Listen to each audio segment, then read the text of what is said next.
ಜಿಲ್ಲೆಯಲ್ಲಿ ಮೊದಲ ಬಾರಿಗೆ ಭಾರಿ ಡಿಸ್ಕೌಂಟ್ನೊಂದಿಗೆ ಫರ್ನಿಚರ್ ಎಕ್ಸ್ಚೇಂಜ್ ಮೇಳ ಶಿರಸಿಯ ಬ್ರೌನ್ವುಡ್ ಶೋರೂಮಿನಲ್ಲಿ ಡಿಸೆಂಬರ್ 24ರಿಂದ ಜನವರಿ 4ರವರೆಗೆ ಬ್ರೌನ್ವುಡ್ ಹೊಸಪೇಟೆ ರಸ್ತೆ ಶಿರಸಿ. ಉತ್ತರ ಕನ್ನಡ ಜಿಲ್ಲೆಯ ಪಶ್ಚಿಮ ಘಟ್ಟದ ಬೇಡ್ತಿ ವರದಾ ನದಿ ಜೋಡಣೆ ಕುರಿತಾದ ಸಂಸದ ವಿಶ್ವೇಶ್ವರ ಹೆಗಡೆ ಕಾಗೇರಿ ಅವರ ಹೇಳಿಕೆಗೆ ನಾವು ಸದಾ ಅವರೊಂದಿಗೆ ಇದ್ದು ಬೆಂಬಲ ಸೂಚಿಸುತ್ತೇವೆ ಎಂದು ಶಿರಸಿ ನಗರ ಮಂಡಲ ಅಧ್ಯಕ್ಷ ಆನಂದ್ ಸಾಲೇರ್ ಹೇಳಿದರು. ಈ ಕುರಿತು ಮಾಧ್ಯಮ ಪ್ರಕಟಣೆ ನೀಡಿದ ಅವರು, ಈ ನದಿ ಜೋಡಣೆಯಿಂದ ಪಶ್ಚಿಮ ಘಟ್ಟದ ರೈತ ಬಾಂಧವರಿಗೆ ಹಾಗೂ ಆ ಭಾಗದ ನಾಗರಿಕರಿಗೆ ಮತ್ತು ಪರಿಸರಕ್ಕೆ ತುಂಬಾ ಹಾನಿಯಾಗಿರುವುದರಿಂದ ಈ ಯೋಜನೆಯ ಕುರಿತಂತೆ ಈಗಾಗಲೇ ಸಂಸದರು ಕೇಂದ್ರ ಸಚಿವರಿಗೆ ಮನವಿಯನ್ನು ಸಲ್ಲಿಸಿದ್ದಾರೆ ಹಾಗೂ ಈ ಯೋಜನೆ ವಿರುದ್ಧವಾಗಿ ನಡೆಯುತ್ತಿರುವ ಜನಾಂದೋಲನಕ್ಕೆ ಸಂಪೂರ್ಣವಾಗಿ ಬೆಂಬಲವನ್ನು ಸೂಚಿಸಿದ್ದಾರೆ. ಆದರೆ ಕಾಂಗ್ರೆಸ್ ಮುಖಂಡರು ಪತ್ರಿಕಾಗೋಷ್ಠಿಯನ್ನು ನಡೆಸಿ ಸಂಸದರ ಬಗ್ಗೆ ಮಾತನಾಡಿರುವುದು ನಿಜಕ್ಕೂ ಆಶ್ಚರ್ಯವಾಗಿದೆ. ಇದು ಬಾಲಿಶತನದ ಹೇಳಿಕೆ ಆಗಿದೆ. ಕಾಂಗ್ರೆಸ್ ಸಂಸದರ ಬಗ್ಗೆ ಹಗುರವಾಗಿ ಮಾತನಾಡುವುದನ್ನು ಹಾಗೂ ಅವರ ದ್ವಂದ್ವ ನೀತಿಯನ್ನು ನಾನು ಖಂಡಿಸುತ್ತೇನೆ. ಸಂಸದರು ಹೇಳಿದ ಹಾಗೆ ಯಾವುದೇ ನದಿ ಜೋಡಣೆ ಯೋಜನೆಗೆ ಆಯಾ ರಾಜ್ಯ ಸರ್ಕಾರ ಪ್ರಸ್ತಾವನೆ ಸಲ್ಲಿಸಿದ ನಂತರವೇ ಕೇಂದ್ರ ಸರ್ಕಾರ ಅನುಮೋದನೆ ನೀಡುತ್ತದೆ.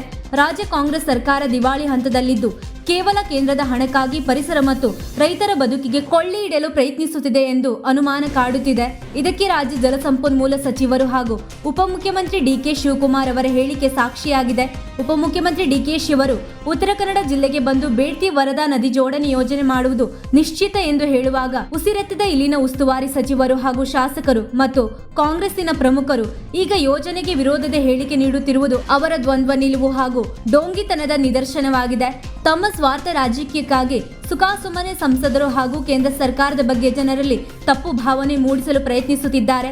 ಕಾಂಗ್ರೆಸ್ ಶಾಸಕರು ಹಾಗೂ ಮುಖಂಡರು ಜನರ ಮುಂದೆ ಯೋಜನೆಗೆ ವಿರೋಧದ ನಾಟಕವಾಡುತ್ತಾ ಸರ್ಕಾರದ ಸಚಿವರ ನಿಲುವಿಗೆ ಬೆಂಬಲ ಸೂಚಿಸುತ್ತಿರುವುದು ಈ ಭಾಗದ ಜನರಿಗೆ ಮತ್ತು ರೈತ ಬಾಂಧವರಿಗೆ ಎಸಗುತ್ತಿರುವ ಮೋಸವಾಗಿದೆ. ಕಾಂಗ್ರೆಸ್ಸಿಗರು ಮಗುವನ್ನು ಚೂಟಿ ನಂತರ ಸಮಾಧಾನ ಪಡಿಸುವ ತಂತ್ರವನ್ನು ಕೈಬಿಡಬೇಕು. ಪರಿಸರ ಹಾಗೂ ರೈತರ ಬಗ್ಗೆ ತಮಗೆ ನಿಜವಾದ ಕಾಳಜಿ ಇದ್ದರೆ ಈ ಯೋಜನೆಯನ್ನು ವಿರೋಧಿಸಲಿ. ಜಿಲ್ಲೆಯ ಜನತೆ ಹಾಗೂ ರೈತರು ನಿಮ್ಮನ್ನು ಎಂದಿಗೂ ಕ್ಷಮಿಸುವುದಿಲ್ಲ. ಕಾಂಗ್ರೆಸ್ಸಿಗರು ಜಿಲ್ಲೆಯ ಜನರಲ್ಲಿ ಕ್ಷಮೆ ಯಾಚಿಸಬೇಕೆಂದು ಆಗ್ರಹಿಸಿದರು. ಪರಿಸರ ಮತ್ತು ರೈತರ ರಕ್ಷಣೆಗೆ ನಾವು ಸದಾ ಸಿದ್ಧರಿದ್ದೇವೆ ಹಾಗೂ ಸಂಸದರ ಜೊತೆ ಜಿಲ್ಲೆಯ ಕಾರ್ಯಕರ್ತರು ಸದಾ ಬೆಂಬಲಕ್ಕಿದ್ದೇವೆ ಎಂದರು. ವೀಕ್ಷಕ ಮಹಾಪ್ರಭುಗಳೇ, ನಮ್ಮ ಚಾನಲ್ ಅನ್ನು ಸಬ್ಸ್ಕ್ರೈಬ್ ಮಾಡಿ, ಶೇರ್ ಮಾಡಿ, ಪ್ರೋತ್ಸಾಹಿಸಿ.